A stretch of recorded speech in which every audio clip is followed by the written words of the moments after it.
Hello everyone, good morning to all. I am Pooja and welcome back to Parcham. आज हम discuss कर रहे हैं 19 जुलाई के करेंट अफेयर्स। आज न्यूज़ कम है लेकिन एमसीक्यू बहुत ज़्यादा है। उन सारे एमसीक्यू को आज हम कवर करने वाले हैं। वीडियो के एंड में क्वेश्चन ऑफ द डे भी है जिसका आंसर आप हमें कमेंट सेक्शन में प्रोवाइड करेंगे। अगर 19 जुलाई की करंट अफेयर्स की पीडीएफ आपको लेनी है तो परचम का टेलीग्राम ज्वाइन करेंगे और टेलीग्राम से आप करंट अफेयर्स की पीडीएफ ले सकते हैं। इसके अलावा कल मैंने हिस्ट्री का वीडियो अपलोड नहीं किया था, कल मैंने साइंस एंड टेक का वीडियो अपलोड किया था। आई होप आप लोग ने उसे देखा होगा। साइंस टेक के वीडियो में मैंने 6 मंथ के साइंस की जो न्यूज़ थी, ISRO, DRDO, NASA and miscellaneous, वो सारे पार्ट्स वहाँ पे कवर किए हैं। लगभग 1 आवर 20 मिनट्स का वो वीडियो है। अगर आप देखना चाहें तो हमारी प्लेलिस्ट में अवेलेबल होगा, जिसमें मैंने जनवरी से लेकर जून तक के इंपॉर्टेंट इवेंट साइंस के कवर किए हुए हैं। सारे मिशंस के बारे में आपको वहाँ पे बताया हुआ है। कोई नई मिसाइल, कोई नया रॉकेट लॉन्च हुआ है, उस पर भी हमने डिस्कशन वहाँ पे किया हुआ है। तो उसको ज़रूर देखिएगा अपने एग्जाम में बैठने से पहले, अपीयर होने से पहले। ओके, सो स्टार्ट करेंगे हम 19 जुलाई के करेंट अफेयर्स।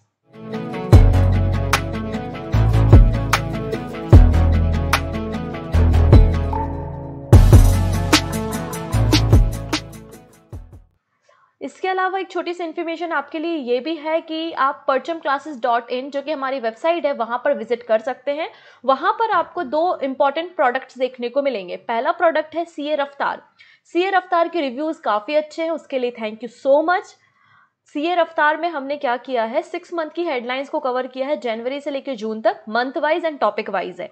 ओके, इसके अलावा दूसरी जो मैगजीन हमने लॉन्च की है वो 6 मंथली करंट अफेयर्स की मैगजीन है, जिसमें सारे न्यूज़ को हमने डिटेल में कवर किया है। इसमें हेडलाइंस है और इन्हीं हेडलाइंस को डिटेल में वहां पर कवर किया है।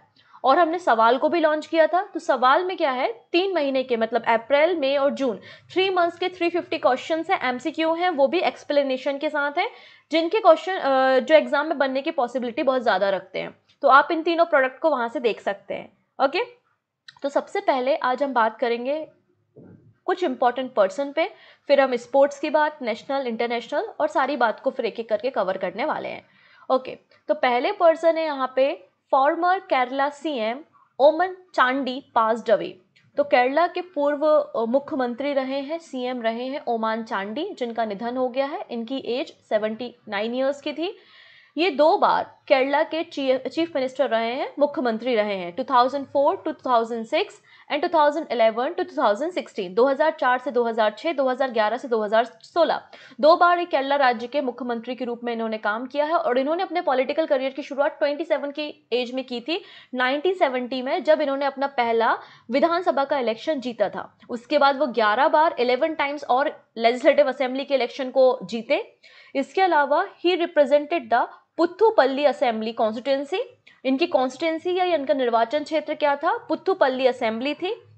और उनके पास longest serving MLA state assembly का होने का भी अवार्ड या रिकॉर्ड है। तो सबसे लंबे समय तक किसी विधानसभा के एमएलए रहने का जो रिकॉर्ड है वो फॉर्मर केरला सीएम के पास था। इनका निधन हो गया है, तो इनका नाम आपको याद रखना है, बहुत इंपॉर्टेंट पर्सन है। ठीक, नेक्स्ट पर्सन जो है एक कम्युनिस्ट लीडर है, N Sankaraiah. N Sankaraiah communist leader है।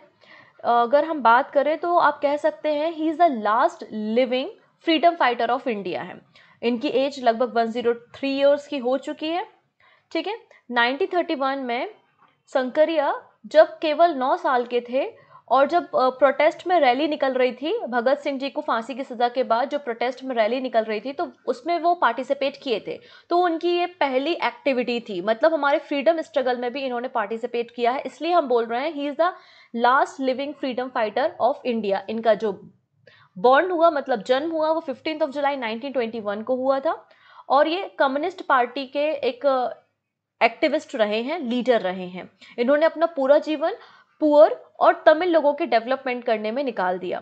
इसलिए 2021 में 2021 में तमिलनाडु गवर्नमेंट के द्वारा इन्हें थगाईसल तमिल अवार्ड दिया गया था, जब इनकी एज 100 ईयर्स की हुई थी। अभी हम क्यों डिस्कस कर रहे हैं, अभी हम इसलिए डिस्कस कर रहे हैं कि तमिलनाडु के जो चीफ मिनिस्टर है एम.के. स्टालिन, उन्होंने अनाउंसमेंट किया है कि veteran communist leader N Sankaraiah को डॉक्टरेट का टाइटल, डॉक्टरेट की उपाधि दी जाएगी from Madurai Kamaraj university. Okay, ये 2 पर्सन्स के बारे में हमें डिस्कशन करना था, दोनों ही रिलेटेड हैं पॉलिटिक्स से। नेक्स्ट बात करेंगे 64th नंबर का इंटरनेशनल मैथमेटिकल ओलंपियाड। तो रिसेंटली जापान के चिब्बा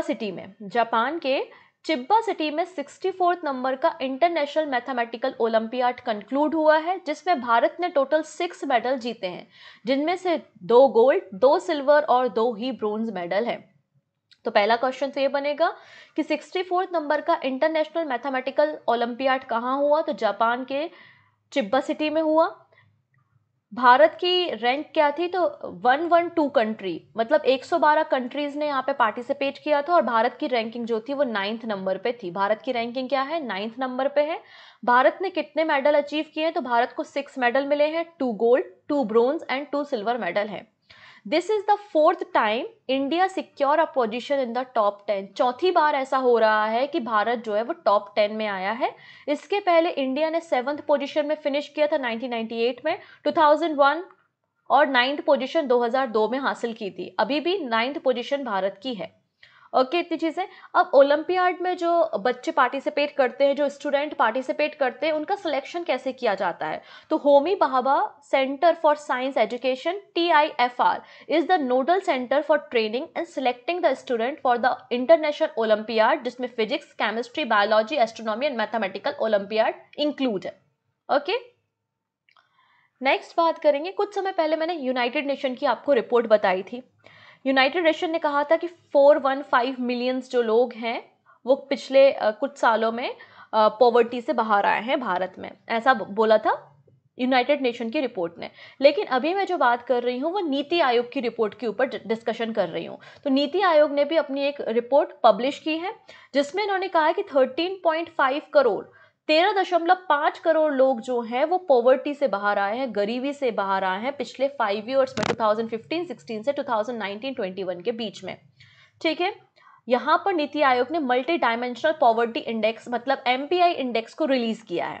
ओके, तो NITI Aayog release national multi dimension poverty index MPI index a progress review 2023 in new Delhi. इस रिपोर्ट में नीति आयोग ने कहा है कि इंडिया में 13.5 करोड़ पीपल जो हैं वो पॉवर्टी से बाहर आए हैं 2015-16 से 2019-21 के बीच में। और सबसे अधिक जो पॉवर्टी ड्रॉप हुई है वो उत्तर प्रदेश, बिहार, मध्य प्रदेश, उड़ीसा और राजस्थान में देखी गई है। बेसिकली ये मेजरमेंट कैसे किया जाता है? तो 3 यहाँ पे पैरामीटर्स होते हैं जिनका ज़्यादा वेटेज होता है, जिनके आधार पर डिसाइड किया जाता है। कौन कौन से वो parameter? Health, education and standard of living, जो कि सस्टेनेबल डेवलपमेंट गोल में भी आते हैं। ओके, तो 135 million Indians came out of poverty trap in 5 years, NITI Aayog की रिपोर्ट में आया है। आप यहाँ पे ड्रॉप आउट रेट भी देख सकते हो कि बिहार में 18.1% ड्रॉप रेट देखा गया पॉवर्टी में, फिर सेकेंड में मध्य प्रदेश, उत्तर प्रदेश, उड़ीसा, राजस्थान एटसेट्रा। तो ये आप रेट भी यहाँ पर देख सकते हैं। नेक्स्ट है centre launches sale of subsidise chana dal under Bharat Dal brand. यहाँ पे देखिएगा पीयूष गोयल, ये दिखाई दे रहा है हंसते हुए। पीयूष गोयल जी ने अभी रिसेंटली क्या किया है, जो सब्सिडी चना दाल की थी उसकी सेल लगाई है और भारत दाल के ब्रांड से चना दाल को बेचा जा रहा है। ठीक है, कहाँ पे? नई दिल्ली में बेचा जा रहा है। तो गवर्नमेंट ने, सरकार ने लॉन्च की है सेल ऑफ सब्सिडाइज चना दाल, तो भारत दाल के नाम से, तो भारत दाल ब्रांड के नाम से सब्सिडी वाली चना दाल की सेल मतलब बिक्री की शुरुआत गवर्नमेंट ऑफ इंडिया ने की है। ये बात हमें इन्फॉर्म की है और लॉन्च की है किसने? Consumer affair minister Piyush Goyal ने। इसमें जो भारत दाल ब्रांड से दाल बेची जाएगी, चना दाल, जिसके रेट 60 रुपये पर केजी फॉर 1 kg पैक के लिए होगा। इसका मकसद केवल इतना ही है कि पल्सेस के रेट ऑलरेडी बहुत ज़्यादा होते हैं। अगर आप मार्केट में जाओगे तो चना दाल के रेट आपको ऑलरेडी बहुत ज़्यादा मिलेंगे। तो इसका मकसद केवल इतना ही है, to make pulses available to consumer at affordable price. चना दाल को बेचने के लिए दिल्ली NCR रीजन में रिटेल आउटलेट तैयार किया गया है of national agriculture cooperative market federation के द्वारा। इसकी मिलिंग, पैकेजिंग, चना दाल का ये सब काम कौन कर रहा है? National agriculture cooperative marketing federation ही कर रहा है और इसको रिटेल आउटलेट में, दिल्ली के रिटेल आउटलेट में बेचा जा रहा है, सेल किया जा रहा है। अगर मैं चना दाल के बारे में थोड़ी सी बात करूँ तो पल्सेस में आती है, मतलब दाल की कैटेगरी में आती है और दाल में तो ऑलरेडी बहुत प्रोटीन होता ही है। ओके, तो चना has multiple nutritional health benefit. ये रिच होता है फाइबर में, iron, potassium, vitamin B, selenium, बेटा कैरोटीन। ये सारी चीज़ें होती हैं जो कि ह्यूमन बॉडी में एनीमिया को कंट्रोल करने, ब्लड शुगर, बोन हेल्थ को इम्प्रूव करने के लिए बहुत ज़रूरी होती है। और चना दाल जो है हमारी मेंटल हेल्थ के लिए भी ज़रूरी होती है। तो चना दाल की न्यूट्रिशन वैल्यू बहुत ज़्यादा है और इसलिए इसे कम से कम प्राइस में सभी कंज्यूमर्स को अवेलेबल कराने के लिए चना दाल की सेल शुरू हुई है भारत दाल के ब्रांड से। ठीक है, नेक्स्ट है रशिया और चाइना दोनों मिलके एक नेवल ड्रिल कर रहे हैं। कहाँ पर? सी ऑफ जापान में। सी ऑफ जापान आपको कहाँ मिलेगा? अगर आप इस मैप को देख रहे हो तो ये चाइना है, ये रशिया है, ये जापान है। ठीक है, ये पूरा जापान का आइलैंड है, टोक्यो कैपिटल दिखाई दे रही है। ये बीच में जो पानी वाला एरिया है यही है आपका सी ऑफ जापान। और सी ऑफ जापान में चाइना और रशिया अपनी नेवल ड्रिल कर रहे हैं और इस नेवल जॉइंट मिलिट्री ड्रिल का नाम है नदन इंटरेक्शन 2023। तो क्वेश्चन बनेगा नदन इंटरेक्शन किसके बीच में हो रही है? तो चाइना और रशिया के बीच में हो रही है। कहाँ पर हो रही है? तो सी ऑफ जापान में हो रही है। बेसिकली इसे चाइना की Chinese people liberation army and northern treater command के द्वारा ऑर्गेनाइज किया गया है। इसका मकसद दोनों कंट्री जो है रशिया और चाइना, इनकी मिलिट्रीज के बीच में कॉपरेशन को और भी ज़्यादा इम्प्रूव करना है, उनकी मिलिट्री को और भी ज़्यादा स्ट्रेंथ अप करना है और रीजनल पीस मेंटेन करना है, सेफ गार्ड करना है। ये इसका मकसद है। सी ऑफ जापान आपको देखने को मिलेगा एक मार्जिनल सी है जो कि वेस्टर्न पैसिफिक ओशियन में आपको देखने को मिलता है। चाइना की कैपिटल बीजिंग है और रशिया की कैपिटल मॉस्को है। वैसे ही एक और ऑपरेशन यहाँ पे रन किया गया, ऑपरेशन त्रिनेत्र सेकेंड। एक बच्चे का बहुत अच्छा क्वेश्चन था, हालांकि मैंने उसको रिप्लाई भी किया है। बच्चे ने पूछा था कि एक्सरसाइज और ऑपरेशन में क्या डिफरेंस होता है। तो कोई भी ऑपरेशन आप रन करते तो उसका कोई टारगेट होता है कि हमको ड्रग ट्रैफिकिंग को रोकना है, हमको ह्यूमन ट्रैफिकिंग को रोकना है, या फिर हमको टेररिस्ट एक्टिविटीज़ को रोकना है। मतलब एक कोई टारगेट होता है और वो टारगेट खत्म होने के बाद वो ऑपरेशन खत्म हो जाता है, राइट। अब यहाँ पे जो एक्सरसाइज होती है ना, तो एक्सरसाइज कब की जाती है? पीस टाइम में। बेसिकली भी कोई वॉर की कंडीशन नहीं है, कोई दो देश आपस में लड़ाई नहीं कर रहे हैं। एक्सरसाइज दोनों देशों की नेवल या फिर मिलिट्री को और भी ज़्यादा स्ट्रेंथ अप करने के लिए, या फिर जो नए वेपन्स हैं उनको ट्रायल करने के लिए, उनकी जांच करने के लिए, इस तरीके से एक्सरसाइज को कंडक्ट किया जाता है। तो दोनों चीज़ों में थोड़ा सा डिफरेंस होता है।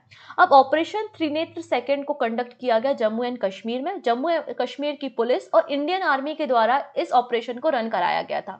इसका मकसद केवल इतना था कि जो पुंछ डिस्ट्रिक्ट है वहां पर कुछ टेररिस्ट छुपे हुए थे, उन टेररिस्ट को न्यूट्रलाइज करना इसका मकसद था। तो ऑपरेशन त्रिनेत्र सेकेंड कहां पे लॉन्च हुआ था? जम्मू एंड कश्मीर में हुआ था, पुंछ डिस्ट्रिक्ट में हुआ था। इंडियन आर्मी और जम्मू एंड कश्मीर पुलिस ने इसे कंडक्ट किया था। डन। नेक्स्ट है कॉमनवेल्थ गेम। हम सभी को पता है 2026 में कॉमनवेल्थ गेम होने थे ऑस्ट्रेलिया में, राइट। 2022 के जो कॉमनवेल्थ गेम हुए थे वो बर्मिंघम में हुए थे। तो आप किसी भी एग्जाम में अपीयर होने वाले हो तो 2022 के कॉमनवेल्थ गेम्स के award, medal tally, important players, उनके नाम याद करके जाना, ठीक है। तो कॉमनवेल्थ गेम 2026 जो कि ऑस्ट्रेलिया में होने वाले थे, ऑस्ट्रेलिया ने होस्ट करने से मना कर दिया। क्यों मना कर दिया? क्योंकि पहले कहा गया था कि लगभग 1 से लेकर $2 बिलियन तक ही खर्चा आएगा, लेकिन ये जो खर्चा है वो बहुत ज़्यादा बढ़ गया, इनके बजट के बाहर चला गया। लगभग $7 बिलियन ये खर्चा पहुंच रहा था। तो कॉस्ट बहुत ज़्यादा हो रही थी इस प्रोजेक्ट की, जिसके कारण ऑस्ट्रेलिया की जो सिटी है स्टेट ऑफ विक्टोरिया, उसने विथड्रॉ कर लिया होस्ट करने से 2026 के कॉमनवेल्थ गेम। तो अब ऑस्ट्रेलिया की जो विक्टोरिया सिटी है वो होस्ट नहीं करेगी 2026 के कॉमनवेल्थ गेम। क्लियर है। अब यहाँ पे देखेंगे 1930 से कॉमनवेल्थ गेम की शुरुआत हुई थी। जो लास्ट हमारा कॉमनवेल्थ गेम हुआ था 2022 का, क्योंकि हर 4 साल में कॉमनवेल्थ गेम होते हैं। तो 2022 का जो कॉमनवेल्थ गेम हुआ था वो बर्मिंघम इंग्लैंड में हुआ था। नेक्स्ट बात करेंगे हुलॉक गिबन के बारे में। ये आपको जो बानर, जो मंकी दिखाई दे रहा है, इसी के बारे में हम चर्चा कर रहे हैं। इसकी एक मीटिंग हुई है अभी recently, matter of concern at global event. कहाँ पे मीटिंग हुई है? ये ग्लोबल इवेंट हुआ है चाइना में। कहाँ पे हुआ है ये इवेंट? चाइना में है। The conservation status of the hoolock given, India's only ape species has been matter of concern at global event on the givens held in China. तो ग्लोबल इवेंट गिवंस पे कहां पर हुआ था? चाइना में हुआ था, जहां पे इंडिया की ये एकमात्र बानर स्पीसीज जो है वो बताई गई कि ये खतरे में है। ठीक है, खतरे में है और इसके कंजर्वेशन स्टेटस को लेकर भी काफ़ी डाउट्स हैं। इनको क्लियर करने के ऊपर और उनके कंजर्वेशन के ऊपर डिस्कशन यहाँ पे किया गया। Gibbons is the smallest and fastest ape and found in the tropical and sub tropical forest in the southern east India Asia. Sir ठीक है, यहाँ पर अगर आप बात करें तो लगभग 20 गिबन स्पीसीज अर्थ पर रहती हैं, जिनकी ऑलमोस्ट पॉपुलेशन 12,000 है, लेकिन लगातार इनकी स्पीसीज जो है वो कम होते जा रही हैं। इनकी जो पॉपुलेशन है कई जगहों पे तो एक्सटेंट हो गई है। क्यों?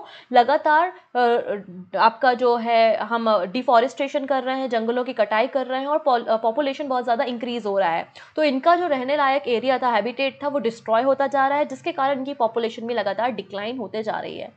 Clear? The primary threat to the hoolock गिवन in India is felling of tree for the infrastructure project. तो इंफ्रास्ट्रक्चर प्रोजेक्ट के लिए लगातार पेड़ों को काटा जा रहा है।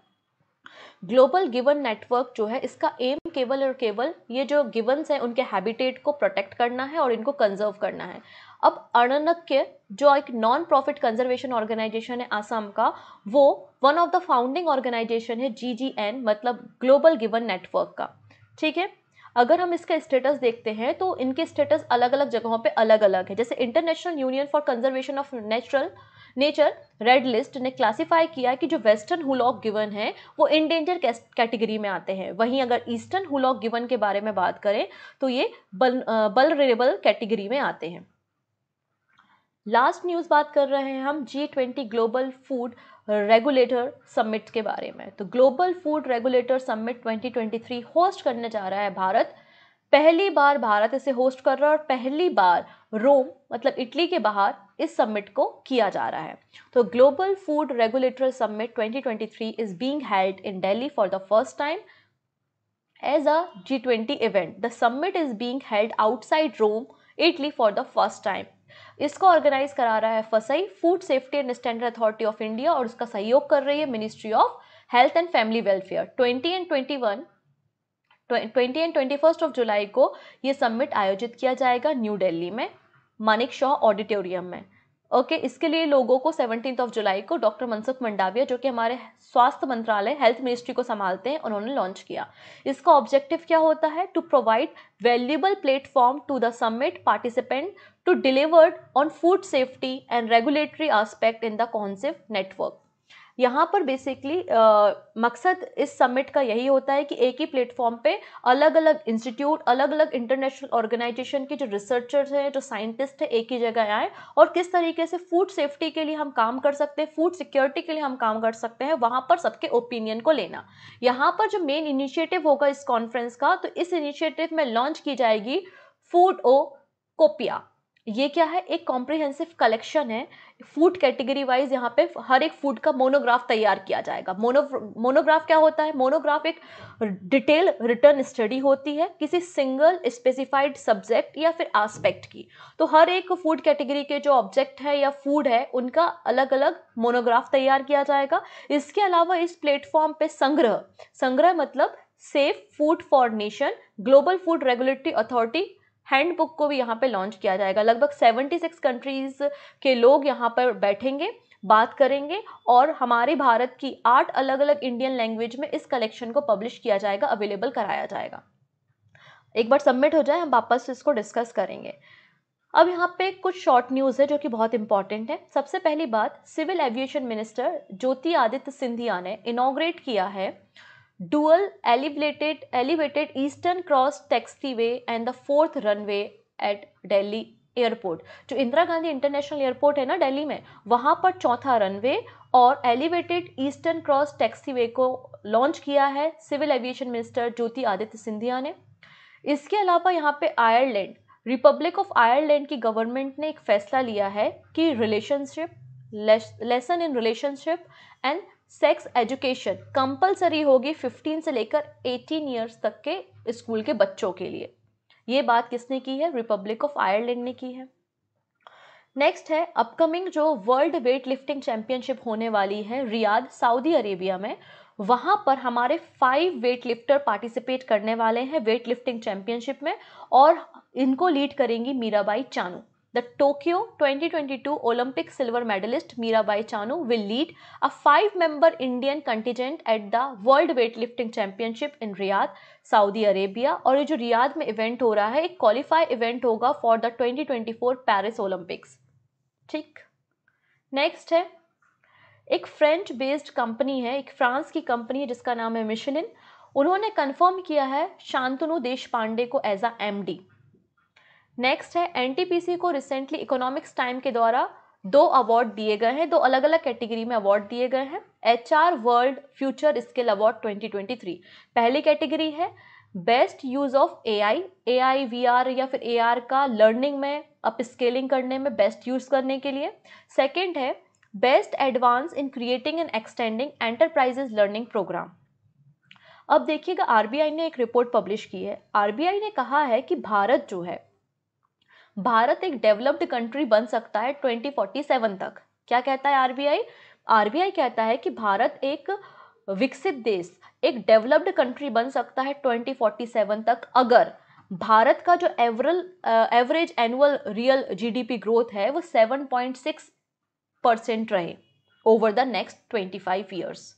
ऐसा बोला है आरबीआई ने। मतलब हर साल भारत का अगर एनुअल रियल जीडीपी ग्रोथ 7.6% रहता है तो 2047 तक हम विकासशील देश बन जाएंगे, मतलब हम एक डेवलप्ड कंट्री बन जाएंगे, ऐसा आरबीआई कहता है। नेक्स्ट है, अच्छा आप लोग ने सुना होगा जैसे मेरी मम्मी ने सहारा में इन्वेस्ट किया था, उस समय सहारा स्कीम चलती थी ना, तो आई थिंक आप लोगों के आसपास के लोगों ने भी सहारा में कभी ना कभी पैसा इन्वेस्ट किया होगा। तो यहाँ पे सहारा के जो इन्वेस्टर थे उनके लिए एक अच्छी खबर आई है, क्योंकि हमारे जो यूनियन होम मिनिस्टर हैं अमित शाह, उन्होंने लॉन्च किया है CRCS सहारा रिफंड पोर्टल। और सुप्रीम कोर्ट ने कहा है कि यहाँ पर इस फंड में, इस सहारा रिफंड पोर्टल में 5000 करोड़ रुपीस डाले जाएंगे और जो भी इन्वेस्टर हैं उनको पोर्टल के जरिए जब इसमें आप फाइल करेंगे तो आपको पैसा वापस मिलेगा, जो पैसा आपका सहारा इंडिया में फंसा हुआ है। ठीक, नेक्स्ट बात करते हैं पैरा एथलेटिक चैंपियनशिप जो कि पेरिस में चल रही है। इसका हम मेडल टैली जल्दी ही डिस्कस करेंगे। फिलहाल एक प्लेयर के बारे में बात करते हैं जिनका नाम है अजीत सिंह। अजीत सिंह ने गोल्ड मेडल हासिल किया है मेंस जेवलिन थ्रो कैटेगरी में पैरा एथलेटिक चैंपियनशिप जो कि पेरिस में हो रही है। अब यहाँ पे एक टाइफून आया हुआ है जिसका नाम है तालिम। कहाँ पर? हांगकांग में। तो तालिम कहाँ पर आया हुआ है? हांगकांग में आया हुआ है, इसको आप याद रख लीजिएगा। ओके, चलो क्वेश्चंस देखते हैं। पहला क्वेश्चन है the ministry of coal has set a target to gasify 100 million ton of coal by which year. तो मिनिस्ट्री ऑफ कोल ने टारगेट सेट किए हैं कि 100 मिलियन टन कोल का गैसिफिकेशन किया जाएगा 2030 तक, 2030। ऑप्शन सी बिल्कुल करेक्ट हो जाएगा।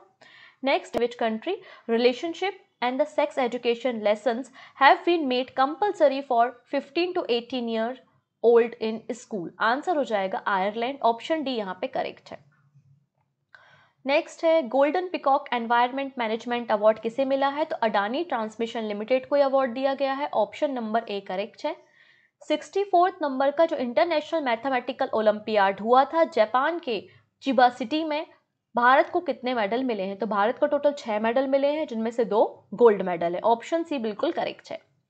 India has sign MOU with which country for the construction of 3 additional Scorpion class submarine under the P75 programme? तो आंसर हो जाएगा फ्रांस। आंसर क्या है? France. Option A is the right answer.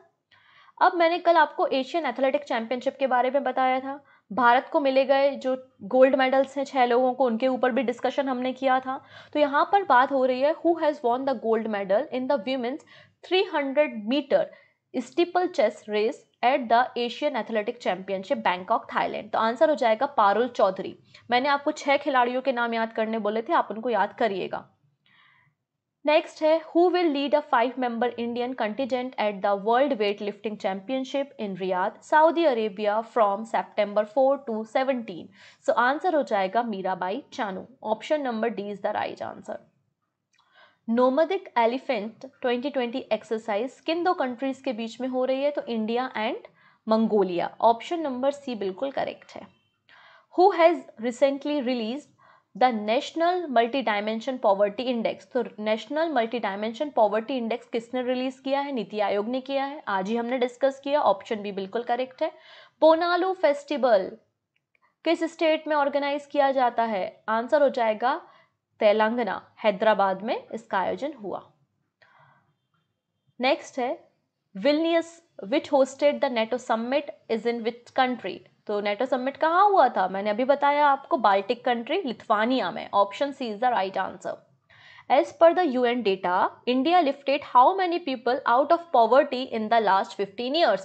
United Nation के data के accordingly Bharat में 15 सालों में कितने लोग जो हैं वो गरीबी से बाहर आए हैं? आंसर हो जाएगा 41.5 crore. Option C is the right answer. ठीक है, नीति आयोग का डेटा भी याद रखना, यूनाइटेड नेशन का भी डेटा आपको याद रखना है।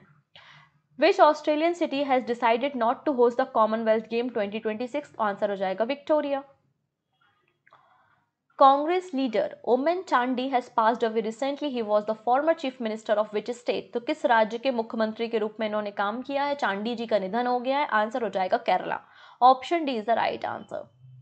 Who has become the first unseeded female player to win the Wimbledon grand slam? तो अभी विंबलडन ओपन खत्म हुआ है। मेंस एंड वीमेंस कैटेगरी मैंने आपको कल डिस्कस की थी। तो वीमेंस कैटेगरी में किसने इस टाइटल को जीता है? तो Wimbledon open grand slam title जीता है मार्केटा बोंड्रूसोवा ने, जो कि चेक रिपब्लिक की टेनिस प्लेयर है। Option A is the right answer. Which state has secured the first position in NITI Aayog export preparedness index 2022? तो पहली बात तो नीति आयोग ईपीआई इंडेक्स को रिलीज करता है। एमपीआई और ईपीआई दोनों इंडेक्स को नीति आयोग ने रिलीज किया है, पहली बात।